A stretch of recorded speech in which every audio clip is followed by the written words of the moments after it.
Hello, everybody. Good evening. Now we are live. First of all, I would like to say a few words and then we will start. I would like to thank from the core of my heart to Shoaib, Akanksha, and Shraddha for joining me today for this very important topic that is also very close to my heart because I also went through most of these things. So, our today's topic is finding the PhD position and also pursuing it, how to pursue it successfully as a research methodology.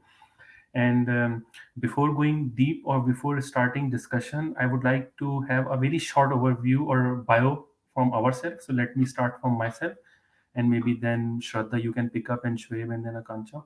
So my name is Saqib Bukhari. I did my PhD from University Kaiserslautern back in 2012 in the area of machine learning and artificial intelligence. And then from last 9 years, I have been working in different companies in again in the area of machine learning and data science. Right now, I am in ZF Group, and my main work nature is autonomous driving. So, over to you, Shraddha, please. Thank you, Dr. Bukhari, for having me here.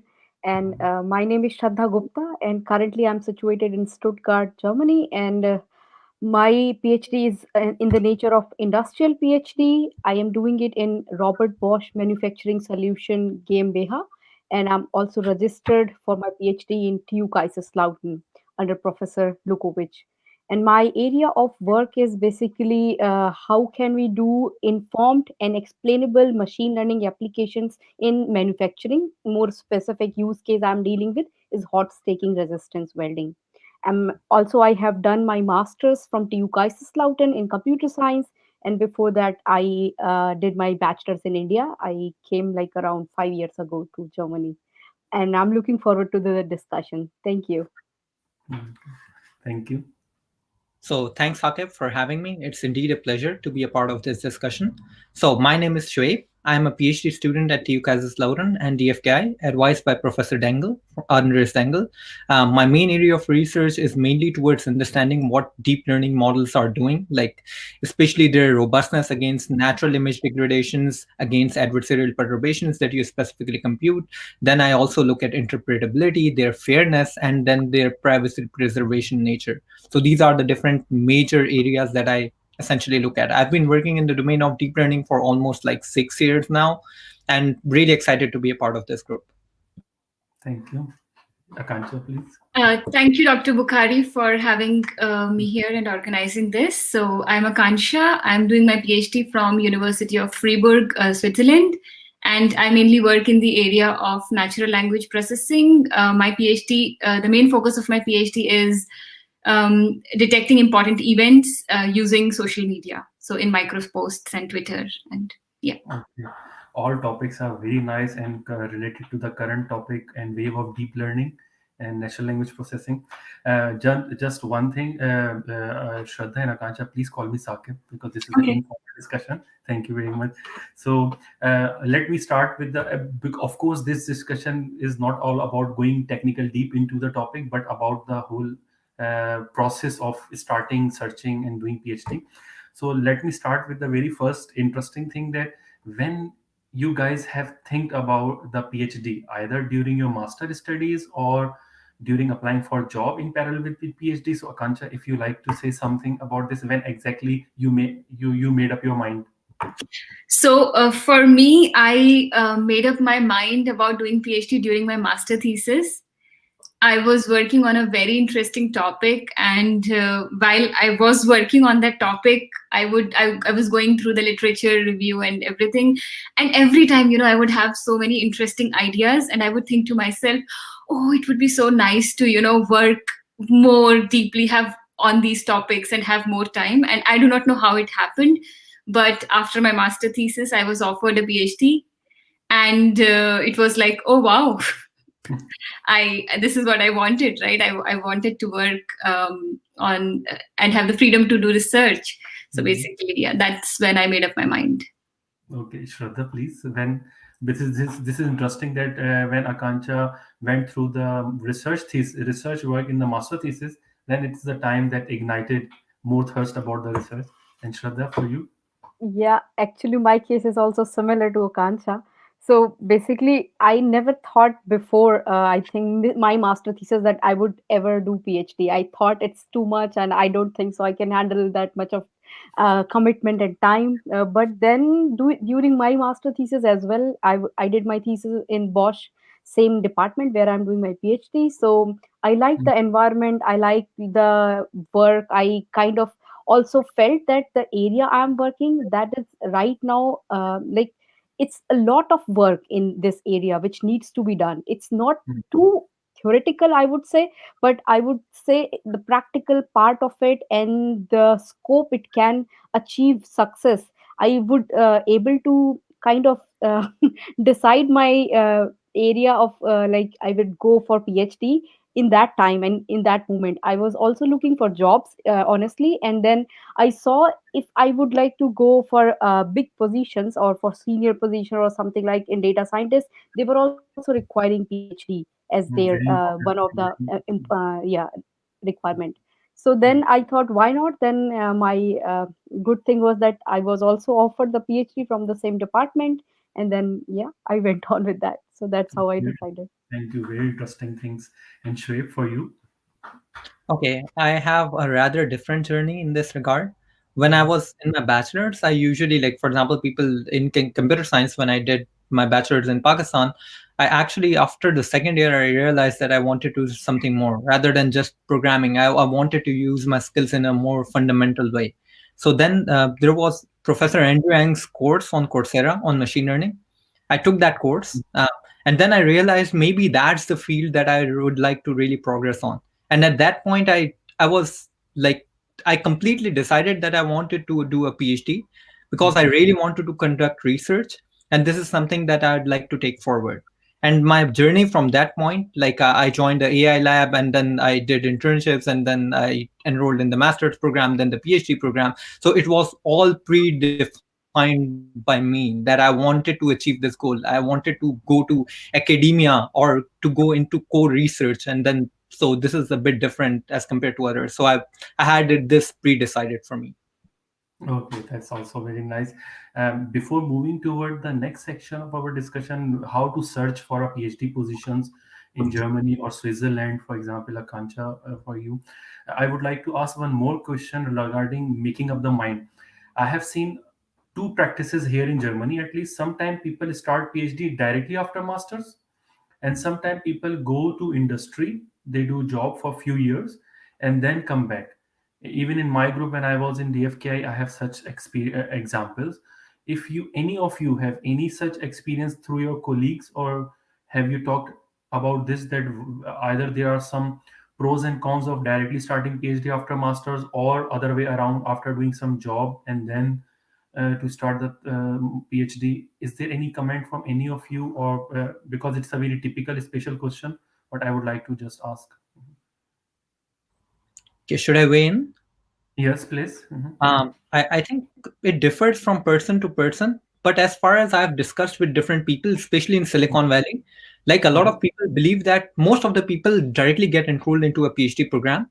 But once they progress, they realize that it would have been nice if they had some prior industrial experience, because some of the practices that you usually use in industry, you don't really learn them during your academia journey in academia. Like, for example, you don't really use unit tests. It's just Mm. as a simple example, you don't really care about them. But if you are from industry, you really care about them. You don't really care about DevOps once you are doing, like, just research. But once you go to an industrial lab, or once you try to gain some industrial experience, you gain a very different level of skills, and then you are also good at managing yourself. I think that is also one of the very essential skills that people, in a PhD, you are mostly unsupervised. But if you are doing a job, you have much stronger scrutiny over your performance. And I think that kind of a scrutiny is really important early in your career. And that really helps how you frame your PhD, or how you utilize your time, or how you frame your, or how you, like, find your experiences to be relevant in this regard. So Mm. that's something that I've, like, discussed with a lot of people, and most of the people think that if they can do it again, they would rather go to an industrial lab, do it for a few years, not mainly just industry and do a software engineering job, but mainly, even if they want to do research, first go to an industrial lab, uh, spend year or 2 years out there and then come back to academia. Okay. Any other comment from Mancha or Shraddha? So, what Shoaib says is absolutely correct. But I feel like, it can be a double-edged sword. So, what can happen? You can go to the industry, but then coming back into academia can sometimes be tough because, you get used to the dollars there. And then coming Hmm. back to a poor PhD student's life, Yeah. it This is might, very important point. Yes. it might be tricky. So, this is a decision I think one has to make and be very aware of what they are Hmm. doing. Hmm. um, and I mean, if somebody has already made up their mind that okay, I want to go into academia later on, so maybe you don't really need the industry experience because you can get early entry into academia. You pave your path towards a professorship after your PhD. So I think it is dependent on what your goal is. Mhm. Uh, Good, Shraddha, because you are. Sorry, yeah, Shraddha. Can I add on top of Yes, please, please. what Akash already mentioned? I totally agree that it's a double-edged sword. But I think one of the things is that if you think that you don't really want to move back to academia, that means PhD was not good for you to start with. That's my perspective. That if Definitely. I think it's a lot about determination. If you are not determined to do a PhD, if you think dollars are more important, I think academia is not the place for you. I think maybe industry is a better place. So I it's a trade-off. So just like you mentioned, but I think Mhm.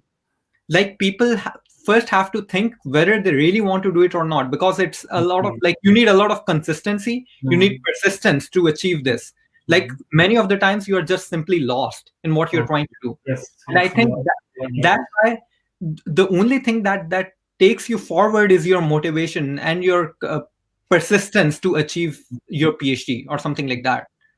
Okay, very nice. Shraddha, may I jump in to ask one typical question, because you are in my very brief knowledge about you, you are the mixture of both because you are doing your PhD in industry. Yes, So can that's you right. say something, because you are in the lab which belongs to industry and maybe they have their own standards which Shoaib was mentioning about code setup or the clean code environment or whatever. And so can you say something about Yes. this whole discussion which we are doing right now? Definitely, I can pitch in here. So basically, when we are working on fundamental stuff, not on like real life data, then there is a gap which actually we do not realize before. But when we work with both, you have to communicate with your professor as well, and also some people who are line engineer or process engineer in the plant. And then there Mhm. is a huge gap in between to fill in because their terminology is different and they think in Mhm. different manner, so they are like more result oriented, what is working, what can be applicable. And for as a research perspective, it's always like you cannot say that for guarantee that it will work or not work, and even if it is a failure, it's a research, so you can add that in. So that's a big gap there. But as far as the question is whether one should have any experience before starting PhD, that as covered by Soeb and Akansha very well, that it's very personal and very determined decision on oneself basis. Okay. For my case, I have also got one mentor here in my Bosch group. Bosch has like also research group, a large group, and where there are many research PhDs, and they're the Pate. So Pate is basically, yeah, the mentor or the Mhm. organizer of the group. He says that he also had worked for like 20-30 years in industry after his masters, and then or yeah, in between he had like huge like a big gap, and then he jumped back to research because he kind of like bored of that. So there is Okay. also one point, like people Mhm. get bored of their industrial experience and they want to do something challenging or challenge themselves. So one more point to like, yeah, Okay. do your PhD Thank you at very some much point. for Thank you very much for all the comments about this very important topic, because many people ask this topic and confuse about this. But this is the take-home message. It's a personal choice, and again, one can decide according to his circumstances.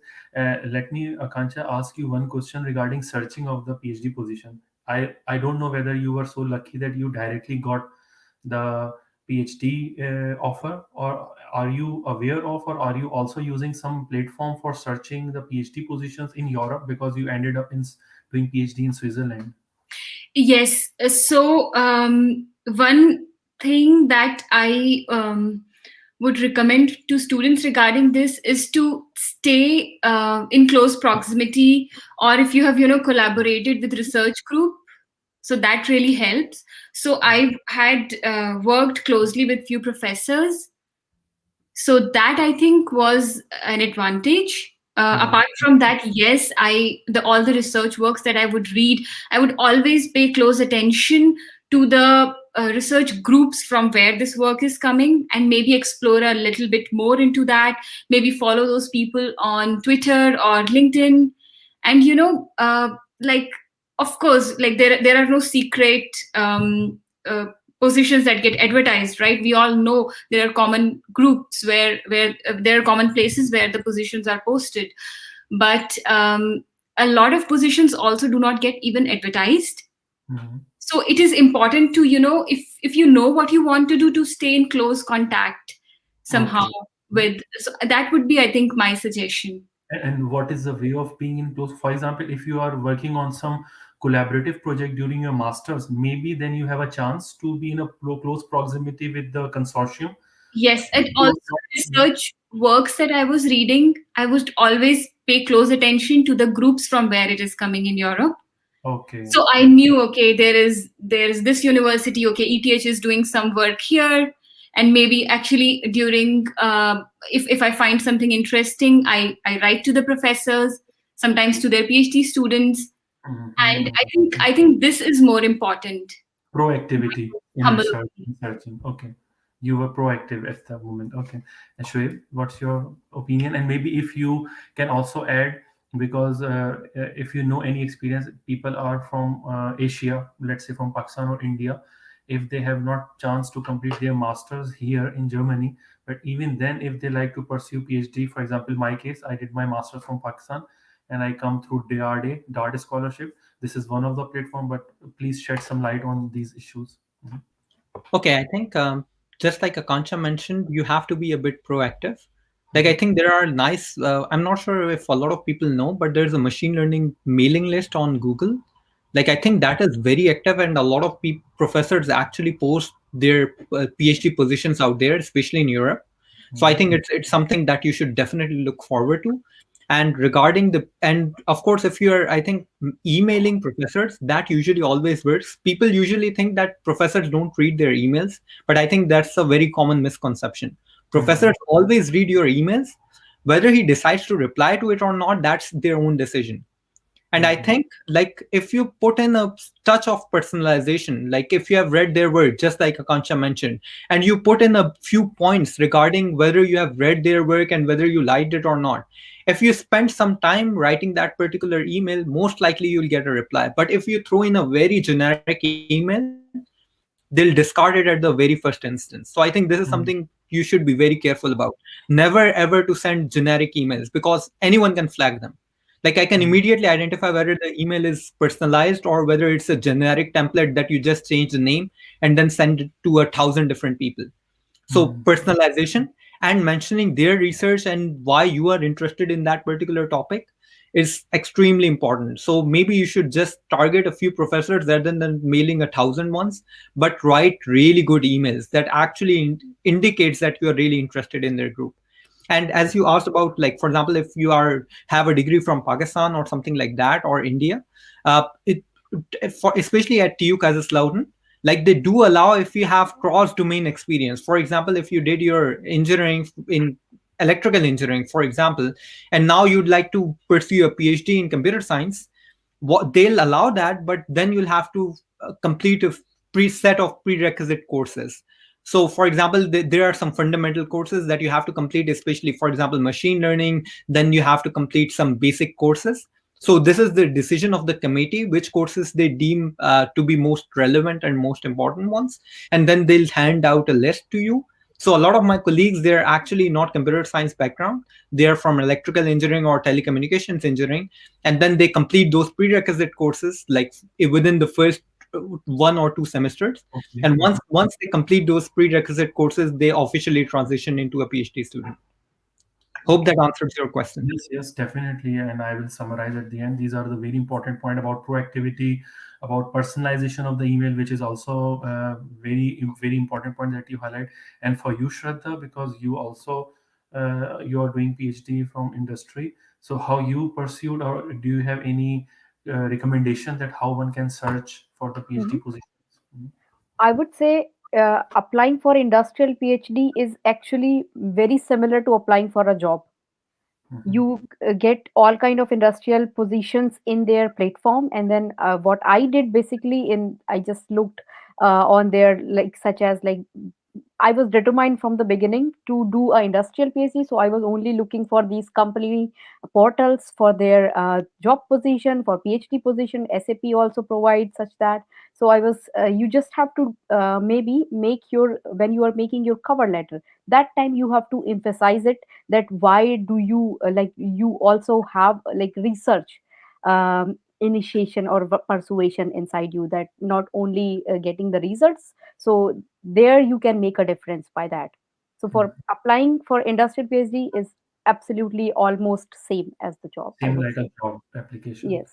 Mm. And one can use these platforms like LinkedIn and other job portals like Zinc. These Yes, portals. yes, definitely. The jobs can, wherever the jobs are advertised, you can use that portal. So similar to that. And sometimes, in my case, for example, I was actually working in the same department. So I asked if there are any PhD positions available. So then I got the answer that yeah, there is one. So that was not advertised before, but when I asked, then they had like advertised afterwards Which for that. Akansha was also mentioning that there are not all positions advertised, but you are proactive and Yes. asking and in contact with folks. So, thank you very much for the very nice comment because I also learned a lot of these, especially these comments about proactivity and personalization of the email and searching like PhD as a job in the industry. So these are the very good take-home messages. Maybe Shraddha, I can continue with you because the according to me also, because sometime I also have a chance to see CVs with my boss for the other positions. So how important, or are there any things that one need to especially highlight in the CV cover letter you already mentioned in the CV for applying for PhD positions, or and then lead up can also shed some light on the interview so that we can have cover up these two things so everybody can respond about what could be the good things to highlight in the CV and what are the good if one has gone through what are the good questions or the setting or the preparation for the interview. Mhm. So, in my case, I can give you some points here. So, when I was applying for my PhD, of course, means my supervisor, I already knew him, but he also told me some points when I was preparing my CV, because I was also applying to other jobs. So, he told me some points that what I should mention. For example, if you have any publications, you should highlight them very well if you're applying for PhD, of course. And other things which were relevant as your like work experience, so whatever, not only the industrial work experience, but your like jobs, your student job, your projects, what you have taken in your university relevant to the topic, you should definitely emphasize on that. And maybe one thing they look more, that whether you are not only bookworm, only you are also taking care of yourself. So you can also maybe at the end, not the beginning, mention that what kind of other activities are there for as your hobbies. Yeah, so Mhm. in my interview when I went there, so my group leader have asked me this thing. So like, what do you do in your free time? Then I said, okay, I do something. And then he asked me, but this sounds like you again going for like competitive range. But what is there for, like, just for relaxing? No competition, nothing. So then Mhm. that was also like, yeah, one question. But apart from that, I think the job interview for industrial PhD is also similar to a job, not only PhD, I would say. Thank you, You also Akansha. have to go through HR round. Also, there can be two rounds, one with your supervisor, one can be a bit technical or research oriented round, and then you get through it. Okay, Yeah. Akansha, for you, Thank you. so thank you very much, Shraddha. So I think Shraddha told most of the important things. Maybe if an important thing could be to add like 3-4 lines about some of the important projects that you might have done. So for example, your master thesis, if it was something you want to highlight, maybe just write, a paragraph about it. Or if there is any important projects that you have accomplished, so just towards the end, writing few lines about the project you did and why. So I think that could be something to be added, but I think Shraddha covered most of the things. Okay, thank you very much, Shoaib. For you, if you can suggest anything to especially highlight in the CV or any of your interview experience, even during internships. I think like they both of them covered very important points that what you should mention. I think another thing that one should consider is what not to mention. I think that is also a very important point. Like many of the times when I receive a CV, it's like 6 pages long, and there is hardly any information that I can go through. So it's very important to identify what you want to portray. Like if you put in some irrelevant projects from your first semester, I think that's not really relevant to the position. So just like Shraddha mentioned, you have to identify what is relevant and what is irrelevant. And it's very important to remove information that is irrelevant so that the person who is reviewing your CV, they can actually identify what is relevant out there. They don't specifically have to search. If you consider they only have a minute to go through your resume or your CV, so you should be very concise in what you want to portray and how you want to portray it.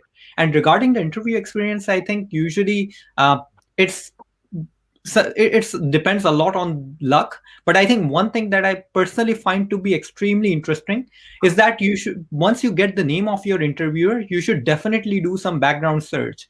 You should definitely do your homework, identify, especially for example if you are doing a research position, you should first read what kind of work they do.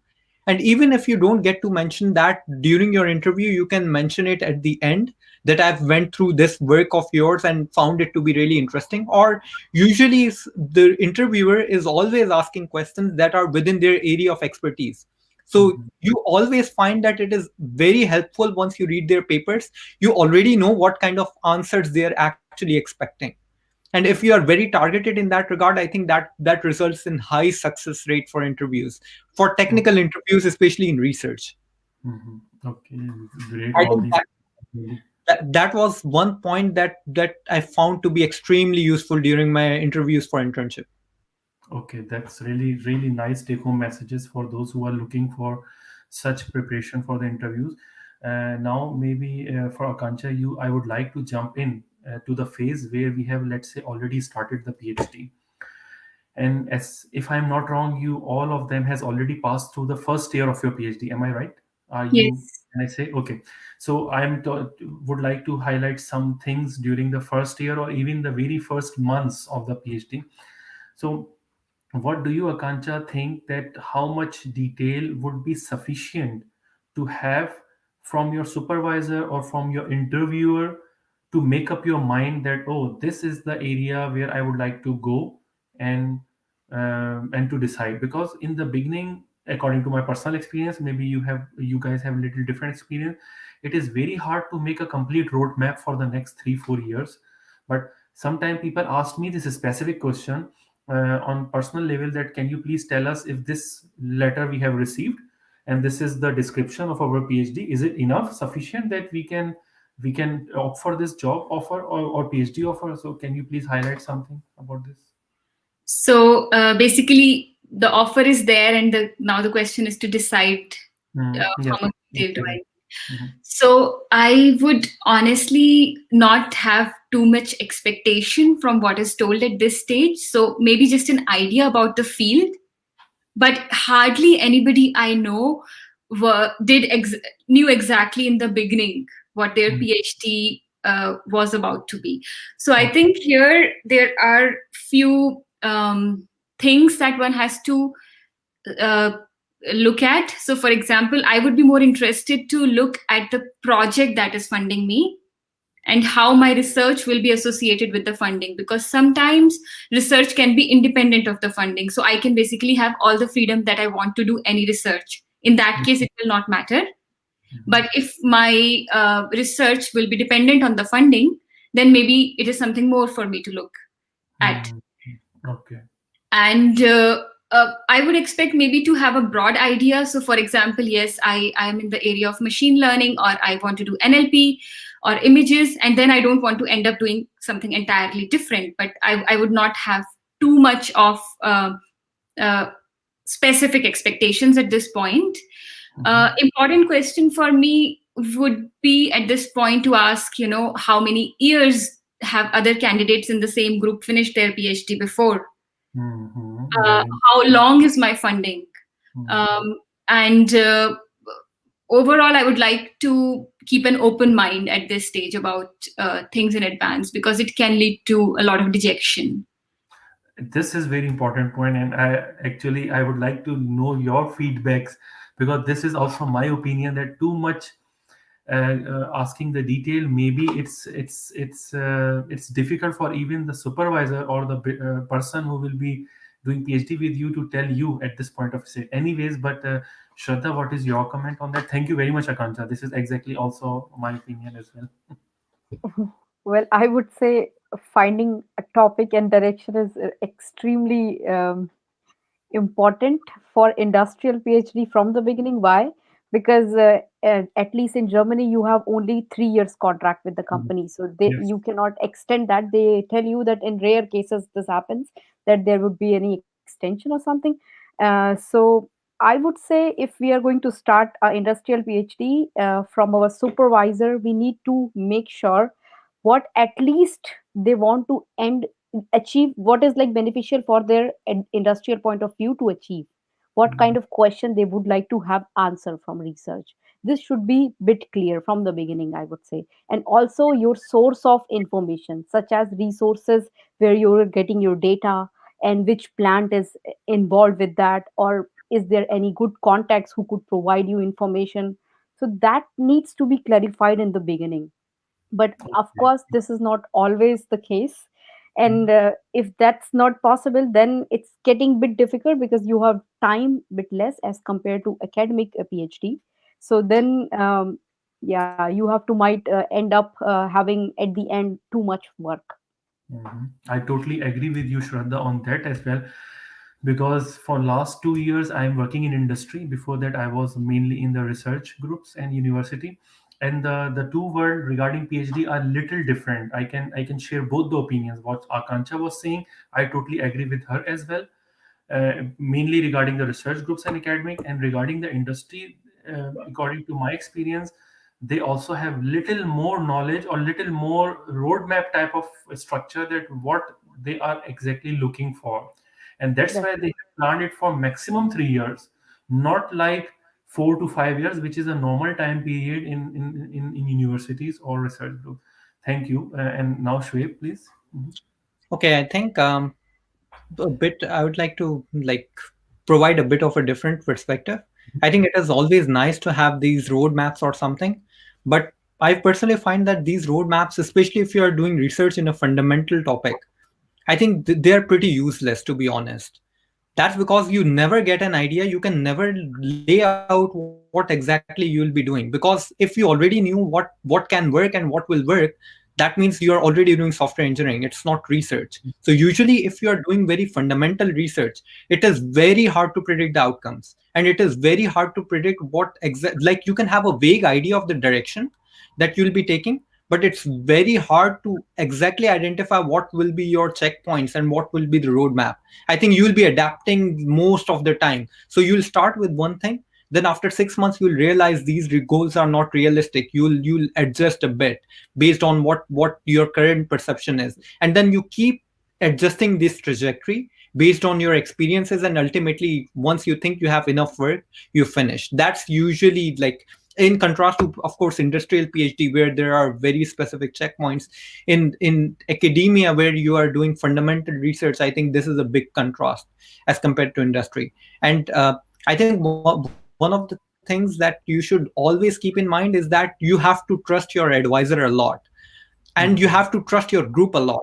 So that means rather than focusing too much on what is the direction, you should realize whether your advisor can take you in those hard moments, can guide you in the right direction within those hard moments. And I think not only the professor, the peers also play a very fundamental role. So it's not only the professor, because usually you have to consider that the professor has his own commitments. So you will be rarely seeing him. So who will be guiding you? It's mainly the postdocs or the senior PhD students within the group. And if you see that there's a lot of collaboration going on within the group, usually if you are a junior PhD student, you don't get a lot of time with the professor. So you have to rely on these senior PhD students or postdocs or senior researchers. So now you have to identify how strong the group is in terms of guidance that other people can provide. So how strong the peers are. If you think you have a good set of peers and the professor is really competent in that particular area, so you can be assured that, and he's of course helping. So you should take feedback from other students, because a lot of the times maybe the professor himself is really competent, but he's not really a nice person. And this happens with a lot of people, that they are not really happy with their PhD supervisor in general.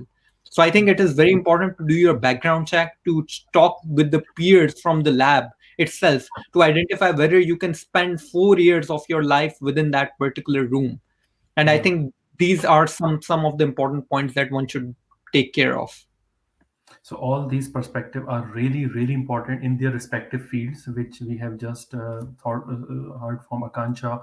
From Akanksha, your group is in the university, or it's like a research group outside university? Can you please highlight? It's in the university. It's in the university, and the industry opinion from Shraddha, and let me call like Applied Research Institute where Shoaib is working in DFK. Shoaib, maybe I can continue with you on the other topic. And there I really have a request to all of you, because I am very fortunate enough that I have three smart people with me today. So your suggestion will definitely help others. I was doing a program with two professors, Professor Castans Bun and Professor Naeem Baijinsa, for a master thesis. And both of the professors were encouraging students that you should know that either you have a research instinct or not.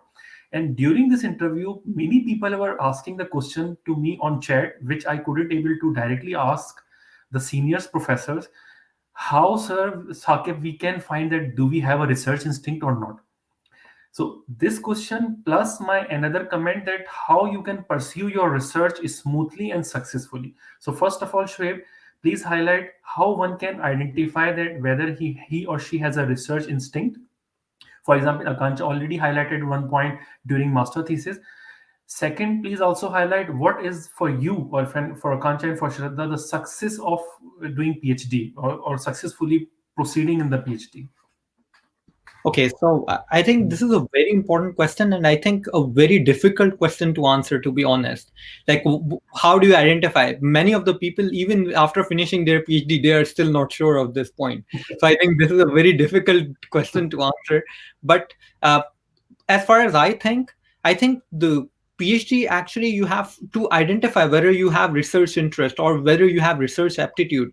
I think one of the things that people miss is that research doesn't come out of the blue. I think you need a lot of background knowledge to be able to conduct research.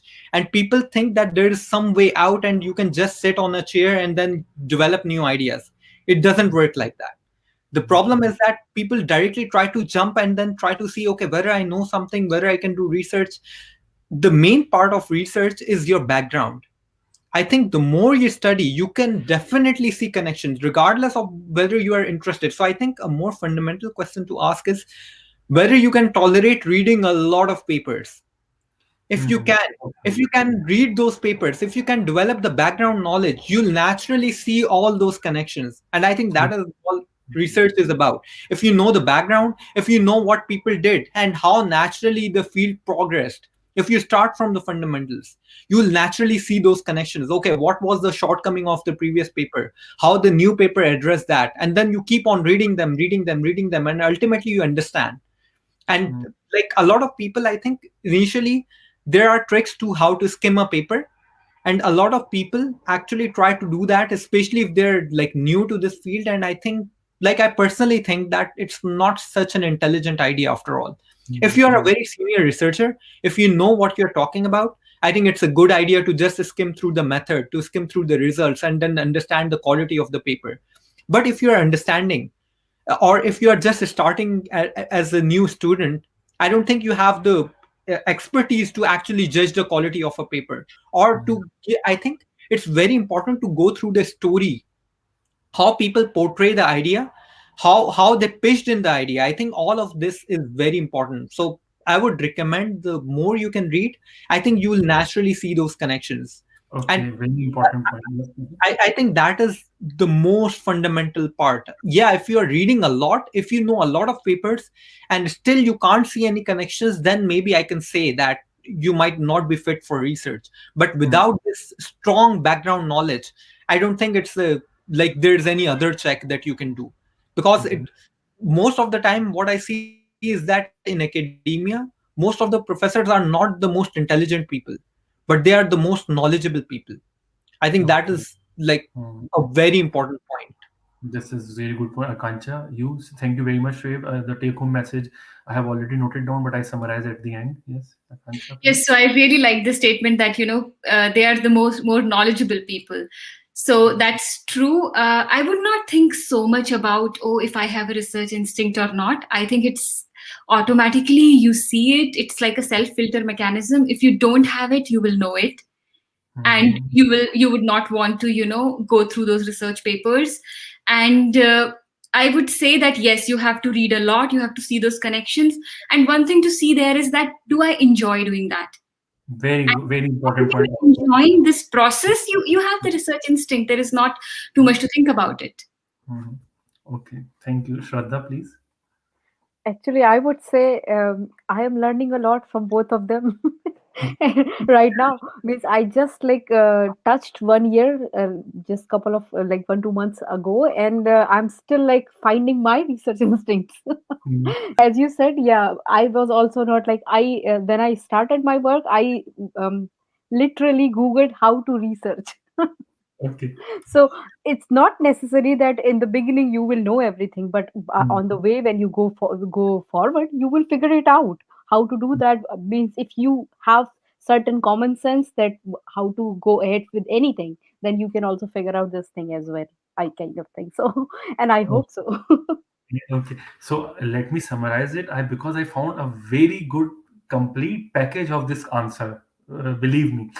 For example, what Shoaib just said, that this is also a very good learning thing for me. Shoaib, thank you very much for this comment.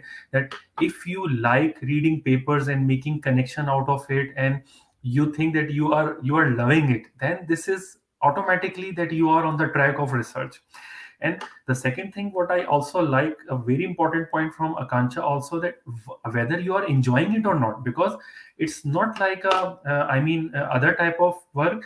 Research need your full dedication and your enjoyment. That either you are too much dedicated to running for one conference paper, then other journal paper, and then preparing for presentations. So this is also a very important keyword for me, enjoying. And what Shraddha said, this is, I think, the answer to common people, all the people, because it is sometimes hard for all of us to identify whether we have this skills, or whether we have this thirst for research. But with time, if you are getting interest, what Shoaib mentioned, reading papers, and what Akanksha mentioned, enjoying it, with the passage of time, if it is unfolding to you, this means you are in the right place. Otherwise, in the first year of your research, maybe it is very hard to proceed to the next and the third year of the PhD. So I am very happy that at least I have some thing for future. If someone asks me about this question, I have, from you three people, I got the complete answer. Thank you very much. Now coming to Can I add something more to yes, this? please, please, I, yes. I think just like you asked, like for example, what is the research direction initially you take? I think once you read a lot, once you try, then you naturally develop a taste of what kind of research you actually like. And that is, Mhm. I think, most of the time, after like 6 months of reading, you realize that this is not the direction that you'd really like to pursue. Maybe time series is not your thing, maybe vision is your thing, or maybe vision is not your thing, maybe NLP is your thing.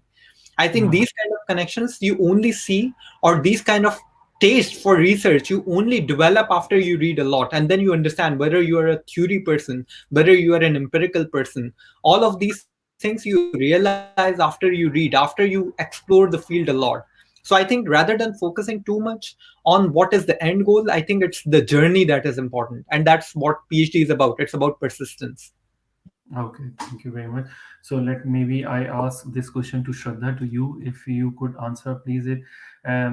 For example, when we are doing our research and PhD, the publication is, for me, is like one of the backbone of the whole PhD process. In America, in other countries other than Germany, which I know, that there are some hard requirements, like this much of conference paper, this much of journal paper, but somehow, I should not say fortunately or unfortunately, but there is no such hard requirements here in Germany. But still, I would like to know the recipe of publishing in good conferences and with a good acceptance. If you have any experience so far, please share your recipe, that if you cope or if you go for any conference paper, what you are, or applying for any send any publication, that what usually you plan for it, so that you might have a high chances of acceptance. So I would say I might not be the right or great Mhm. person to start this question with, because unfortunately I do not have any papers yet. But Okay, then we will then. then one point I would like to mention here, Mhm.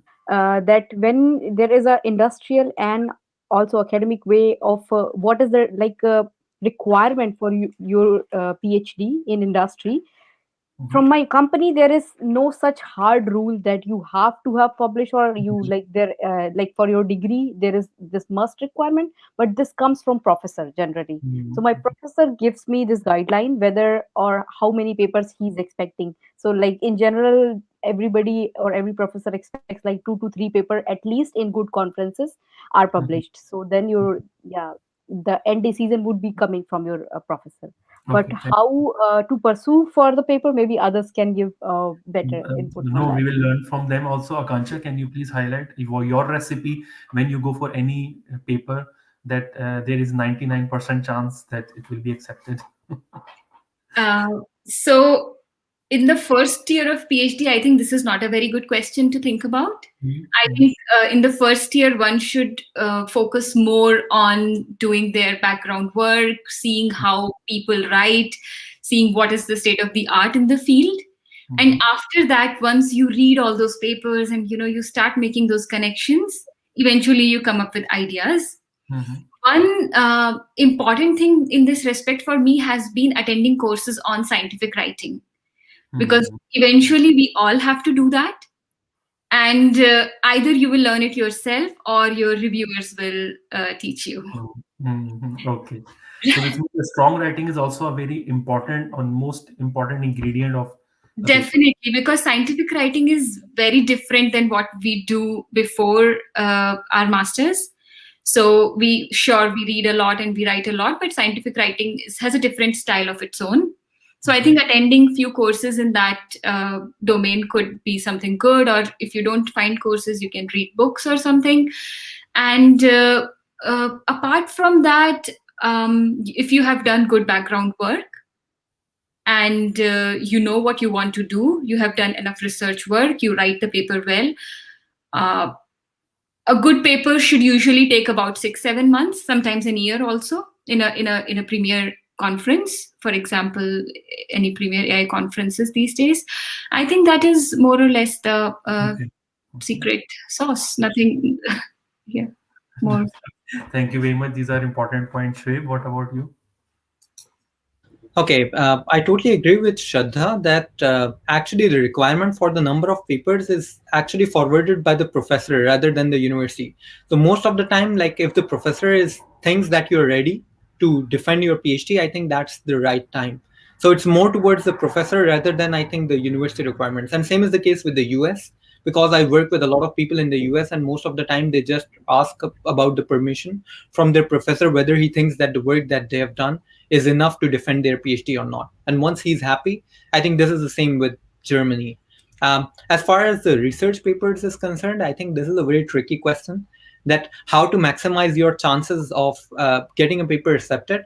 I think I have so many papers rejected that I think I can weigh in on what's the right way. And uh, I think there are two different things. One is which conference would you like to target? I think initially, if you target a lower tier conference, the chances of you making the paper or you having a paper accepted in that particular conference is really high. But Mhm. after some time you don't really find it interesting because that's not really challenging. And I Mhm. think, like for example, once you target, what I find a good sanity check for whether I should submit to a particular conference or not is whether my chances of rejection are high or not. If the Mhm. chances of rejection are high, that means I'm aiming for the right goal. If the chances of rejection are like 10%, that means no matter what I'll submit, they'll accept it. And that Okay. will actually Okay. lead to poor quality work. So I Mm. think I personally find that initially it's I started with the same goal that I wanted to reduce my rejection rate.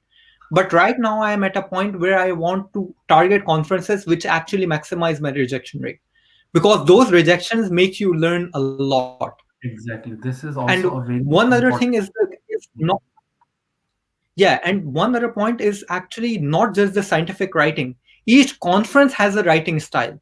So actually, if you read, let's say, for example, I was submitting to CVPR and I didn't had prior experience for submitting to CVPR. So I had to get someone on board who previously submitted to CVPR to tell me how to write a paper which would be appealing for CVPR reviewers. So actually, the Okay. system for reviewing is very overfitted to a particular writing style, and you have to understand this. So it might Mhm. not be regarding just the content that you have in the paper. Many of the times the content is sufficient, but you don't portray it in the right way, or you don't pitch in the idea in the right way. And it's Mhm. not necessarily that you pitched it in the wrong way. It might be that it's not according to the taste of the reviewers for a particular conference.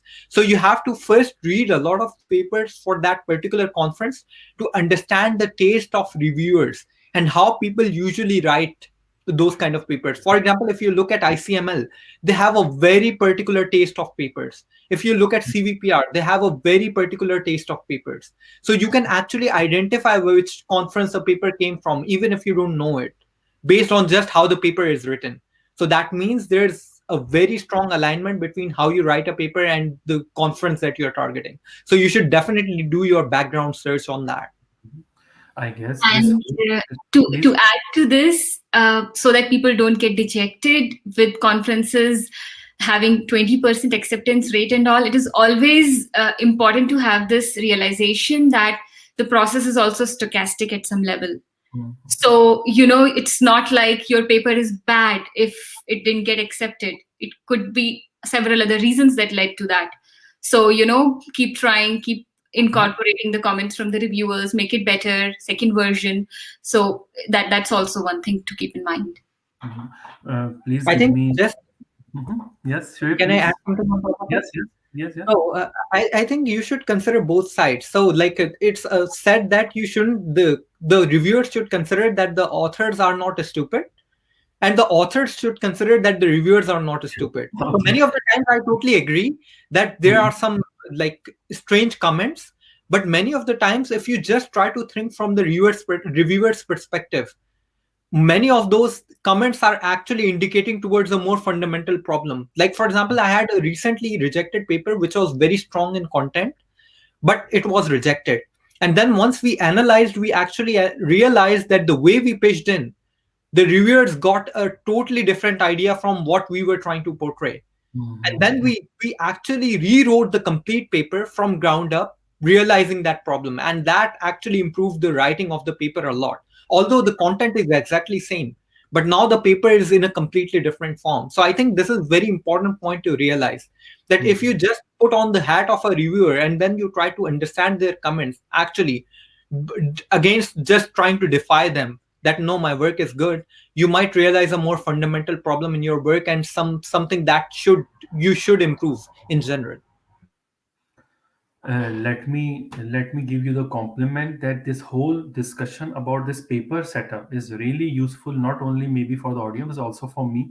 So I would like to summarize it so that I will not forget the main point. For example, when Shraddha started, then she was telling that in the starting years, it is not necessary that we are planning for publishing, which Akansha also supported. That definitely the publication comes from second and third years, for example. So this is totally understandable. And then Akanksha highlighted the very important point about the scientific writing. And on top of that, the Shoaib mentioned that this scientific writing has a particular tune for different conferences. CVPR has its own taste of writing. This means the scientific writing should have to be modified or wrapped up in a way what people usually used to overfitted, let me let me avoid, or used to hear in these conferences, CVPR, ICCV, ICML. And the very important point that I also extracted from this discussion, that try to send to those conferences where you have a high chances of rejection rate, because then we will learn that what is the weakness, or let's say what is the more chances of improvement, let me formulate like that, in our work. Because if you have, let Shwe very high highlighted the very important point, if you know that 99% your paper will be accepted, then maybe it is like a I don't know which case is this, for example. So let me not summarize this case, but let me jump into the very important case.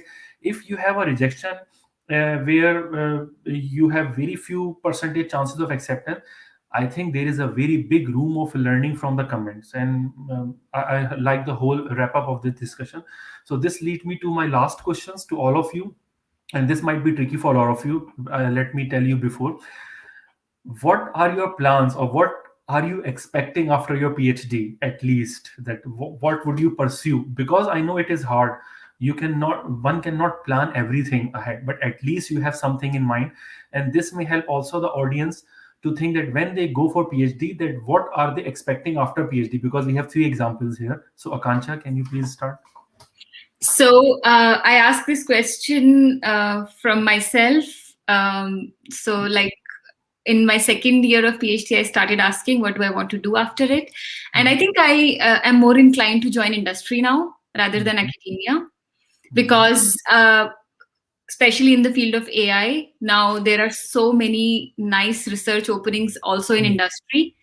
So I am kind of feeling more inclined to join the industry. And yeah. Okay, good. Thank you. Very short and to the point answer. Shraddha, please. So my answer actually quite, I guess everybody can guess it, because I Mhm. started with industrial PhD because I wanted to go in the industry only. So my plan is also like that.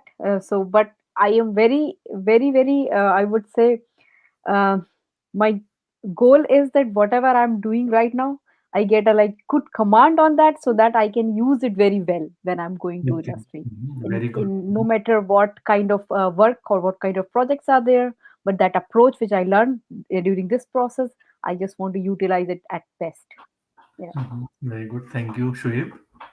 I think especially for a postdoc, maybe I'll go to the industry and then spend like almost 5 years or 6 years doing some industrial research, like spending some time in an industrial research lab, because I think that's a totally different kind of experience. That the kind of tools that uh, Mm, you actually try to learn out there, and once you're done with that, I think then I would prefer to go to academia and then probably start a lab out there with my experience that I gained using industry. And I think working in the industry is also important to develop your contacts, and I think your collaborators, because most of the time you are resource constrained once you are in academia. And having a strong industrial collaborators, they actually gain you access to those big computers that you are usually looking at once you are trying to do large scale deep learning. And mm, I think that's why it's like it's not just from the experience perspective but also from the connections perspective, that it's always exactly. a good idea to not just jump into the academia but also develop some good connections with industry, some good ties. And I think just working for a few years in industry gets you all those connections as well as that experience. So that's why I would like to first transition to industry and then move back to academia. The answer from all three of you made a break a very big myth of PhD that might be most of the people wrongly think about, that after PhD the academia is the only suitable place. Maybe in some part of the world it might be the case, but we all are from the field of AI and machine learning. So the situation right now is maybe different than what 10 years before all the situation. And nowadays we almost every big industry or the industry has a research labs and more oriented toward research. So this is this is good to know that you all three are planning first in the beginning to the industry, and for example Shoaib maybe then come back to the academy and then already have a networking connection for writing proposals and getting these resources, which is also a very important point. So with that, I would like to end the discussion, and I'm again really very very thankful to all three of you for your valuable comments, and that definitely help you those who are watching right now, and maybe they will watch. And you can also share this video to anyone if you like to, who is going through the same phase, because right now the part of this paper writing is really interesting for me. So tomorrow I'm going to show it to my colleagues also.